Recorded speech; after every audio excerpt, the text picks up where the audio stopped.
کی میں نے نوعیت بیان کر دی۔ ایام حج کے اندر جب وہ شخص حج کرنے کے لیے جاتا ہے تو وہ فحش گفتگو سے اگر اپنے آپ کو محفوظ رکھتا ہے، اپنی زبان کو محفوظ رکھتا ہے، لڑائی جھگڑے سے، فضولیات سے،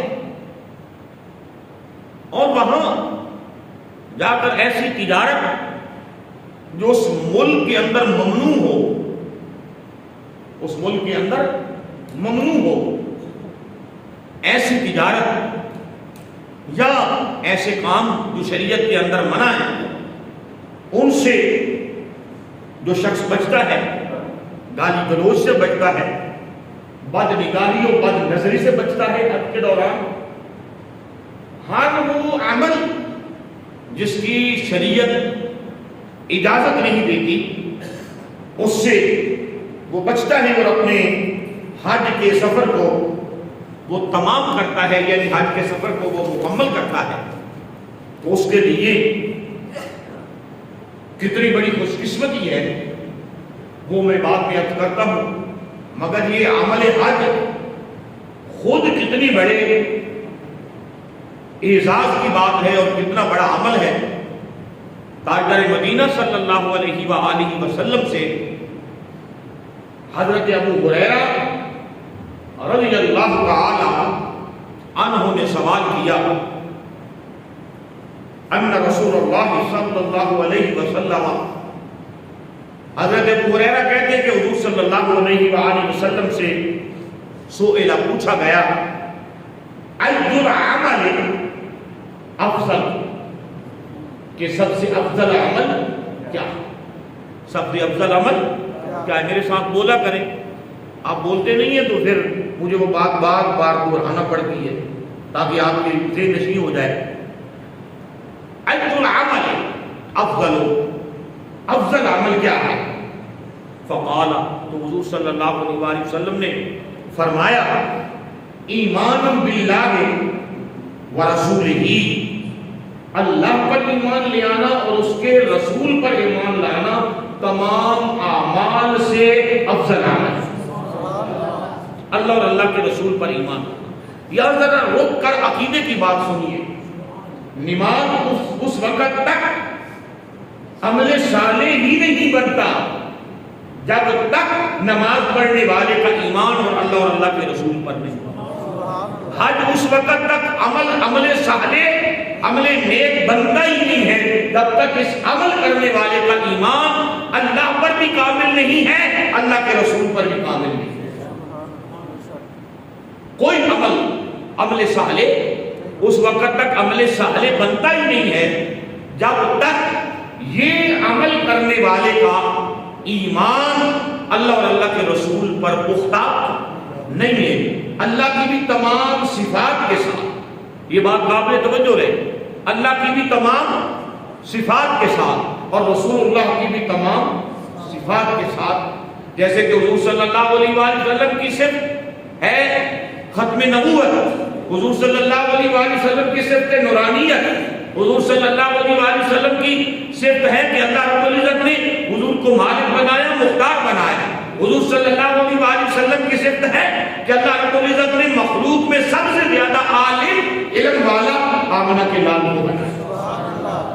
ان تمام صفات کے ساتھ جب بندہ ایمان لاتا ہے تو فرمایا یہ سب سے افضل عمل بھی ہے اور سب سے مقبول عمل بھی ہے، سب سے افضل عمل بھی ہے اور سب سے، باقی سارے اعمال اس کے بعد، باقی سارے اعمال اس کے بعد، اگر اس کے اندر اگر کمی ہے، اس کے اندر اگر کمی ہے ایمان باللہ اور ایمان بالرسالت کے اندر، تو پھر باقی سارے کے سارے عمل رد کر دیے جاتے ہیں، نہ وہ اعمال صالح رہتے ہیں نہ وہ قبول ہوتے ہیں۔ اللہ اکبر، اللہ فرمایا سب سے افضل عمل یہ ہے کہ اللہ اور اللہ کے رسول پر ایمان لانا۔ کیا تو سوال کرنے والے نے پھر کہا، ثم ماذا یا رسول اللہ صلی اللہ علیہ وآلہ وسلم، اس کے بعد کون سا عمل افضل ہے؟ ثم ماذا، اس کے علاوہ اور کون سا عمل افضل ہے؟ قال الجہاد فی سبیل اللہ، تو حضور نے فرمایا اللہ کے راستے میں جہاد کرنا۔ اس حدیث پاک کے اندر فرمایا ایمان کے بعد اللہ کے راستے کے اندر جہاد کرنا افضل ترین عمل ہے۔ قیل، سوال کرنے والے نے پھر کہا ثم ماذا یا رسول اللہ صلی اللہ علیہ وآلہ وسلم، جہاد فی سبیل اللہ کے بعد؟ قال حج مبرور مقبول حج، مقبول حج، یہ افضل ترین عمل۔ ایمان باللہ، ایمان بالرسالت اور جہاد، جہاد کے بعد مقبول حج۔ فرمایا یہ اعمال میں سے افضل اعمال، یہ اعمال میں سے افضل اعمال۔ اللہ اکبر۔ حضور تاجدار مدینہ صلی اللہ علیہ وآلہ وسلم کے غلاموں، یہ وہ حدیث پاک ہے جو سننے کے بعد ام المؤمنین سیدہ عائشہ صدیقہ رضی اللہ تعالی عنہا حضور کی بارگاہ میں سوال کرتی ہے۔ وہ پہلی حدیث بھی بخاری شریف باب الحج کے اندر ہے، اور یہ حدیث پاک جو پڑھ رہا ہوں یہ بھی بخاری شریف باب الحج کے اندر یہ حدیث پاک ہے۔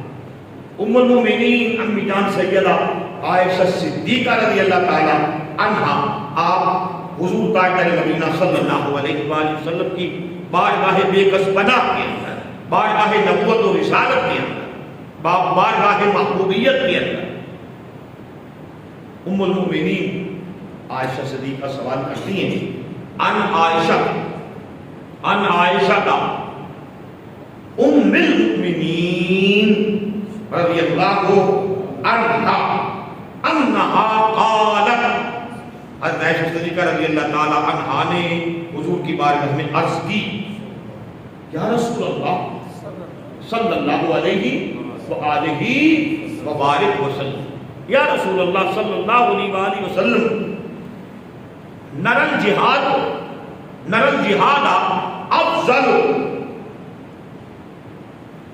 العمل، یا رسول اللہ صلی اللہ علیہ وسلم، نرل جہاد افضل العمل، کہ سب سے افضل عمل جہاد ہے۔ وہ پہلی حدیث آپ اپنے ذہن میں رکھیں۔ پہلا کیا تھا؟ اللہ اور اللہ کے رسول پر ایمان لانا، پھر کیا تھا؟ جہاد۔ یہ حدیث پاک سن کر ام المؤمنین کہتی آقا ہم نے سنا ہے، آپ نے دیکھا ہے کہ افضل عمل کیا ہے؟ جہاد ہے۔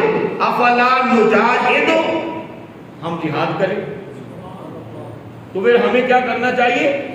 جہاد کرنا چاہیے، پھر ہمیں جہاد کرنا چاہیے۔ تو قال، حضور صلی اللہ علیہ وآلہ وسلم نے فرمایا، اب اس حدیث پاک کیا ذرا غور کیجئے، جب دونوں حدیثوں کی ہم نے تطبیق پیش کرنی تاکہ آپ کے ذہن کے اندر یہ نہ پیدا ہو جائے کہ یہ مضمون ایک دوسرے کے مخالف ہو گئے۔ کوئی ایک حدیث دوسری حدیث کے مخالف نہیں ہے، ذرا سمجھنے پر کوشش کرنا پڑتی۔ اس لیے تو ہم کہتے ہیں کہ صرف کتابوں سے حدیثیں پڑھ کر حدیثیں نہیں آتی، استاد ہونا ضروری ہے، کسی استاد سے پڑھنا ضروری ہے۔ صرف ترجمہ پڑھ کے قرآن آنا یہ ممکن نہیں ہے۔ کسی صاحب قرآن کی محبت اور معرفت رکھنے والے سے جب قرآن پڑھا جاتا ہے تو پھر قرآن سینے کے اندر گھر سکتا ہے۔ بغیر استاد کے نہیں، بغیر استاد کے کوئی کام کی نہیں ہے۔ تو قرآن و حدیث یہ کتابیں جتنی بھی ہیں اللہ کی ہیں، کامل ہیں، مکمل ہیں، اکمل ہیں، مگر ہر کتاب کے ساتھ اللہ نے استاد بھیجا تو اس وقت کا نبی۔ آپ کی سمجھ آ رہی ہے؟ اب اس حدیث کے ام المؤمنین امی جان عرض کرتی ہیں یا رسول اللہ پھر ہمیں جہاد کرنا چاہیے، کیا کرنا؟ افلا نجاہد، پھر تو ہمیں جہاد کرنا چاہیے۔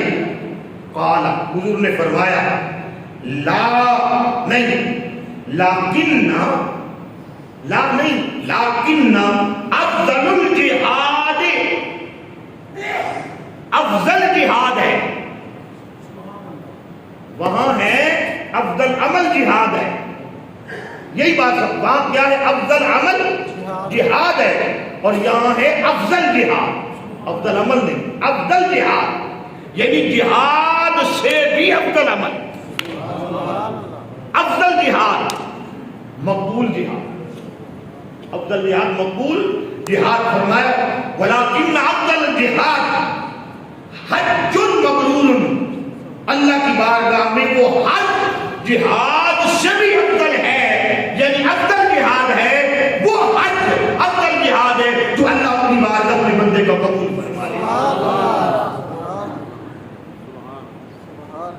جہاد پر مال بھی لگتا ہے اور جہاد پر جان بھی، سیم یہی پوزیشن ہے، حج پر مال بھی لگتا ہے اور حج پر آپ کو جانی مشقت بھی کرنا پڑتی۔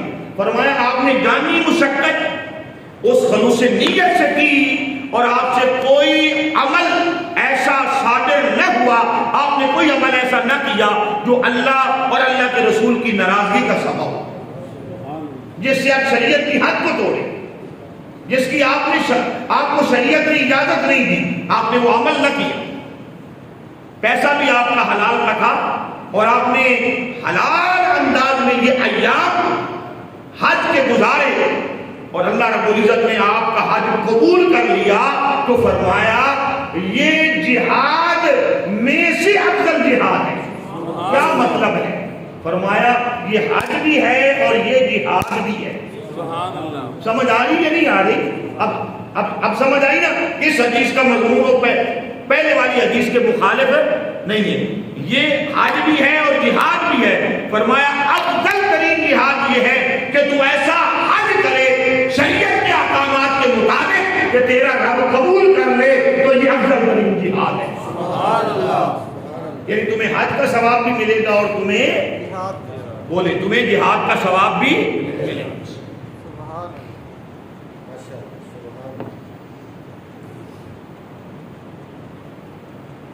یہ صحیح بخاری کی حدیث نمبر 1520 ہے۔ آگے حضرت ابو ہریرہ رضی اللہ تعالیٰ عنہ حضور کا فرمان حج کے متعلق عرض کرتے ہیں، ان ابا ہریرہ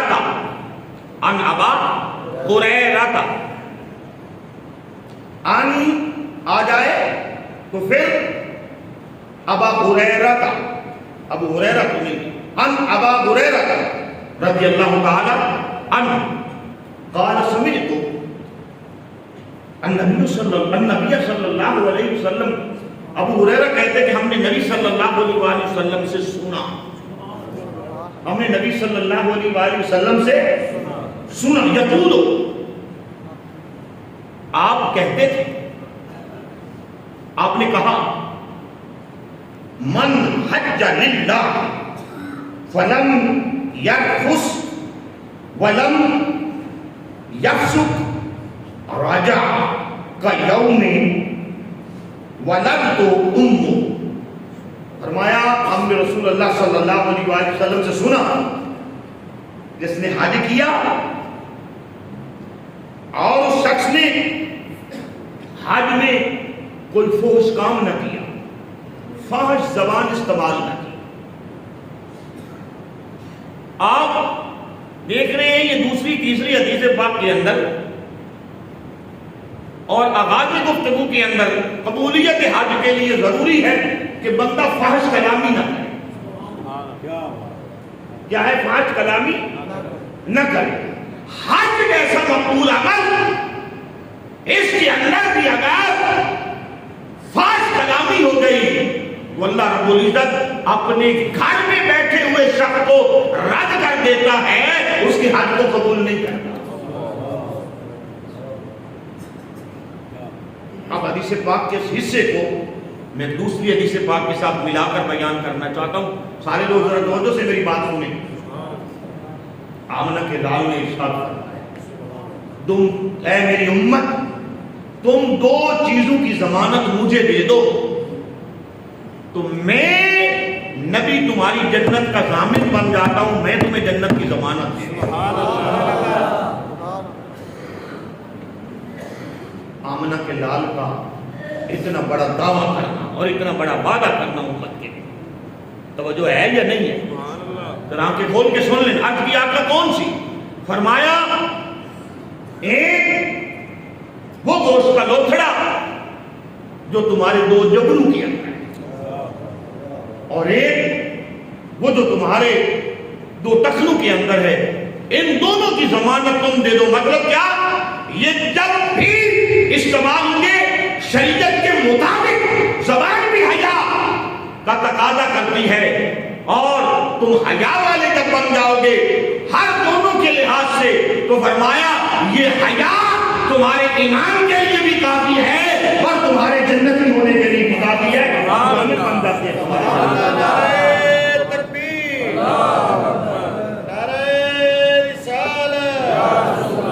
بہت سارے لوگوں کی عادت ہوتی ہے، اور کچھ کریں یا نہ کریں زبان سے انہوں نے فوش کلامی ضرور کرنی ہوتی ہے، بکواس ضرور کرنا ہوتا ہے، غیبت اور چغلی ضرور کرنا ہوتی ہے، اور بعض لوگوں کا تو تکیہ کلام گالی ہوتا ہے، اور گالی دینے والے کو ایک مقام پر ملعون کہا گیا ہے، لعنتی کہا گیا۔ بات کی سمجھ آئی ہے یا نہیں آئی؟ اللہ اکبر۔ فرمایا جس نے فوش کلامی نہیں کی تو فرمایا اور اس نے کوئی گناہ بھی نہ کیا ہو، اور وہ حج کر کے سلامتی کے ساتھ جب واپس لوٹتا ہے تو اس کا حج جو ہے وہ حج مبرور ہے۔ وہ کیا ہے؟ حج مبرور ہے، وہ حج وہ قبول ہے۔ تو عرض کی اس کا ثواب کیا ہے؟ فرمایا اس کا ثواب یہ ہے اور اس کا اجر یہ ہے کہ جس نے حج مبرور کیا اس کی حالت ایسی ہے جیسے پہلے دن کا بچہ ہوگا، جیسے اس کو آج ہی ماں نے جنا، لفظ ہے جیسے اس کو آج ہی ماں نے جنا، اس کی کیفیت یہ ہے۔ اب پھر پوچھا گیا یا رسول اللہ صلی اللہ علیہ وآلہ وسلم کیا پتا کس کا حج قبول ہے یا کس کا حج قبول ہے؟ توجہ ہے یہ نہیں؟ کس کا حج قبول ہے یا کس کا حج قبول نہیں ہے، یہ پتہ کیسے چلے؟ آمنہ کے لال نے ارشاد فرمایا اس کا پتہ کرنا آسان ہے، حج کرنے کے بعد جس کا کردار بھی بدل جائے، جس کی زبان بھی بدل جائے، جس کی نیت بھی بدل جائے، زبان بھی خدا کے کنٹرول میں آ جائے، اس کا عمل بھی شریعت کے کنٹرول میں آ جائے، حج کرنے کے بعد جس کی ساری کی ساری زندگی چلتا پھرتا ایمان نظر آئے اس کا حج قبول ہے، ورنہ 10 بھی کرے اور اس کا کردار نہ بدلے اس نے مقبول حج نہیں کیا، اس کا حج رد ہو گیا۔ بات کی سمجھ آئی؟ اللہ ماشاءاللہ سوائے جمدید کے بہت سارے لوگ ایسے ہوتے ہیں جو حج عمرہ کر کے آئیں، ان کی طبیعت کے اندر زیادہ سختی ہو جاتی ہے، اپنے بال بچوں کے لیے بھی، اپنے ملازمین کے لیے بھی، اپنے متحد لوگوں کے لیے بھی زبان بھی سخت ہو گئی۔ کیا مطلب؟ سمجھتے ہیں پچھلے معاف کروائے ہیں، آگے عمر تھوڑی رہ گئی ہے، 10-12 سال رہ گئی، 40 سال کے تو معاف کروائے ہیں، 10-12 سال رہ گئی ہے، اب جناب علی ہم 10-12 سال کا کیا ہونا ہے؟ اللہ اکبر۔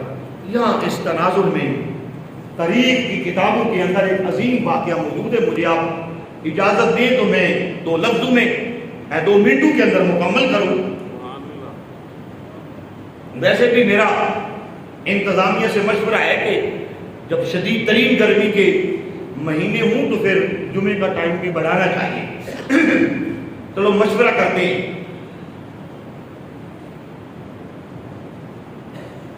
مبارک حضرت عبداللہ بن مبارک رحمت اللہ تعالیٰ علیہ اپنے زمانے کے بہت بڑے شیخ الحدیث ہے، محدث ہے، مفسر ہے، اور عبداللہ بن مبارک اپنے زمانے کے غوث الاعظم ہے۔ ان کی کیفیت یہ تھی کہ ایک سال حج کرتے تھے، 1 سال جہاد کرتے تھے، 1 سال یہ تجارت کرتے، اور تجارت میں جتنا بھی نفع ہوتا، چونکہ یہ ایک بہت بڑے محدث تھے اور بہت بڑے ولی تھے، سن لیجئے جو پہلے ولی ہوتے تھے وہ عالم ہوتے تھے۔ جو پہلے پیر ہوتے تھے وہ عالم ہوتے تھے. آج کل ہم نے ایسے پیر بھی دیکھے ہیں کہ ان کی زیر صدارت بہت بڑی محفل ہو رہی ہوتی ہے اور جب دعا پڑھ رہے ہوتے ہیں تو ربنا ظلمنا وہ بھی سیدھا نہیں پڑھنی آتی. ہم گنوا سکتے ہیں. یہ عبداللہ بن مبارک جو کہ اپنے زمانے کے بہت بڑے ولی تھے, غوث تھے اور اپنے زمانے کے بہت بڑے محدث تھے. فرمایا 1 سال حج کرنے کے لیے, 1 سال تجارت اور 1 سال جہاد, اور جس سال تجارت کرتے وہ تجارت کا جتنا بھی نفع ہوتا سارا کا سارا دین پڑھنے والے طالب علموں پر خرچ کرتا. کہتے میں جس سال حج کرنے کے لیے گیا, حج کرنے کے بعد میں نے طواف زیارت کیا, آخری طواف, تو حرم کے اندر میری آنکھ لگ گئی, مجھے گونگا. میں نے دیکھا کہ 2 فرشتے ہیں. اسی طرح کا واقعہ والدین کے حوالے سے میں نے پچھلے دن بیان کیا. 2 فرشتے ہیں, آپس میں گفتگو کر رہے ہیں. کتنے لوگوں نے حج کیا؟ 6 لاکھ نے. کسی کا قبول ہوا؟ کہا نہیں. پھر فرمایا ان کا تو قبول نہیں ہوا. دمشق کے اندر ایک شخص رہتا ہے علی, وہ کام کے لحاظ سے موچی ہے, جوتے مرمت کرتا ہے. وہ حج پر آیا نہیں مگر اللہ رب العزت نے اس کو حج مبرور کا ثواب عطا فرما دیا ہے, اس کا حج قبول کر لیا. اس کی شکل کا فرشتہ اللہ نے بھیج کر اس کی جگہ پہ اس سے حج کروایا ہے اور اس کو قبول کر لیا. آپ فرماتے ہیں میرے دل کے اندر یہ چاہت پیدا ہوئی, گھر جانے کی بجائے میں دمشق چلا گیا. اس کا عطا پتہ تو مجھے خواب میں بتا دیا گیا. جب میں اس کے دروازے پر پہنچا, ذرا دل کی گہرائیوں سے بات سن لیجیے. میں اس کے دروازے پر پہنچا, دروازہ کھٹکھٹایا تو اندر سے وہ نکلا. میں نے سلام کیا, اس نے میرا نام پوچھا. میں نے کہا میرا نام تو عبداللہ بن مبارک ہے, کیا آپ علی ہیں بن موفق؟ کہنے لگے ہاں میں علی بن موفق ہوں. کہا میں تمہیں مبارک دینے آیا ہوں, مگر میں پوچھتا ہوں تو نے عمل کیا کیا؟ کہا کہاں سے آیا؟ کہا میں مکہ سے آیا. تو وہ علی رونے لگے, جسم کے کب کبھی کاری ہو گئی. آگے بڑھا, عبداللہ بن مبارک کا ماتھا چوما. عبداللہ بن مبارک نے اس کا ماتھا بھی چوما, دونوں کندھے بھی چومے, ہاتھ بھی چومے. وہ پکڑتا رہ گیا. عبداللہ بن مبارک زمانے کا ولی اور وقت کا محدث اس کے پاؤں پہ گرا اور اس کے دونوں پاؤں چومے. کہنے لگا یہ کیا غضب کر رہے ہو؟ کہنے لگا تمہیں پتہ نہیں میں اپنا دیش چھوڑ کے محبوب کے دیش سے سیدھا تیرے گھر کی طرف آ رہا ہوں. کا کیا وجہ ہے؟ کا پہلے بات بتا کہ اس سال تم نے عمل کیا کیا. وہ کہنے لگا میں اتنا بد نصیب ہوں کہ 30 سال سے موچی کا کام کر رہا ہوں, جوتے مرمت کر رہا ہوں. 30 سال کے پیسے اکٹھے کیے تھے, اس سال حج کو جانا تھا مگر نہیں جا سکا. کہا کیوں؟ کہا حج پر تیاری تھی مکمل, میری اہلیہ حمل سے تھی, پڑوس میں گوشت کے پکنے کی آواز آئی. اس نے کہا مجھے گوشت سالن لا کے. وہ زمانہ تھا جب ایک گھر میں سالن پکتا تھا تو 4-5 گھروں کو پورا آ جاتا تھا. کہا میں اس کے دروازے پر گیا, اندر سے وہ ہماری پڑوسن جو بیوہ تھی, اس کی 3 بیٹیاں تھیں, وہ باہر آئی. میں نے کہا مجھے میری بیوی نے بھیجا ہے, یہ سالن دے دے. تو وہ رو پڑی. وہ کہنے لگی اے علی, جو سالن میرے گھر میں پک رہا ہے وہ میرے لیے اور میرے بچوں کے لیے تو حلال ہے, تیرے لیے وہ حلال نہیں. سن لیجیے, تیرے لیے حلال. میں نے کہا وہ کیسے؟ اس نے کہا ہم 3 دن سے زیادہ دنوں کے بھوکے پیاسے ہیں, میری 3 بیٹیاں ہیں, ہم بھوک سے ہلکان ہو گئے. آج بھی اگر ہمارے ہاں یہ سالن نہ پکتا, آٹا تو تھا نہیں, اکیلا سالن ہی کھائیں گے. آج بھی اگر میرے گھر کے اندر یہ سالن نہ پکتا تو میری معصوم بچیاں بھوک کی وجہ سے مر جاتی. کہاں تو سالن تیرے لیے حلال میرے لیے حرام, مجھے سمجھ نہیں آئی. کہتی ہمارے گھر میں کچھ چیز پکانے کے لیے نہیں, میں بس کچھ ڈھونڈنے کے لیے جنگل میں نکلی. ایک مرا پڑا تھا گدھا, میں نے اس کے گوشت کا ایک حصہ کاٹا اور وہ لائی ہوں اپنی بچیوں کو کھلانے کے لیے.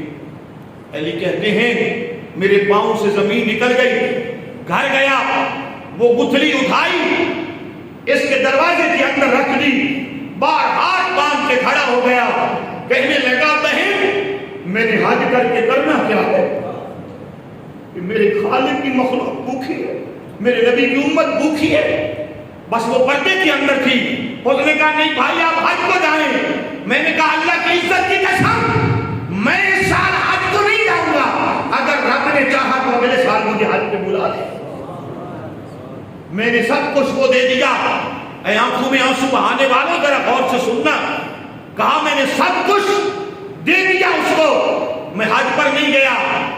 تو کس لیے آیا ہے؟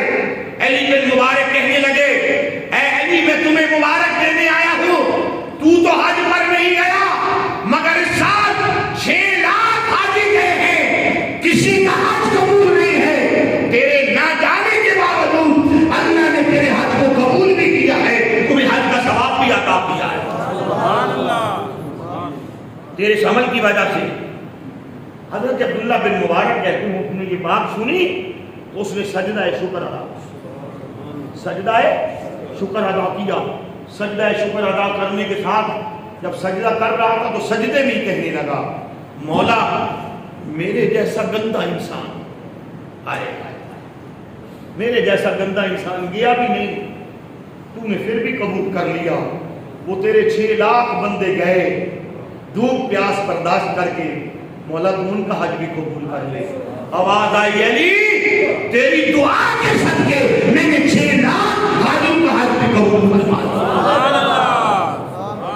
اب اندازہ لگا لیجیے کہ مخلوق خدا کی خدمت میں کیا کچھ عطا فرما, کیا کچھ عطا فرما دی. دائیں بائیں آگے پیچھے دیکھا کرو, حج بھی حج, عمرے پہ عمرہ, توجہ ہے یا نہیں؟ اللہ اکبر اللہ اکبر. دیکھا کرو خدا کی مخلوق سے محبت ہی تو اصل خدا کا محبوب بنا دیتی ہے.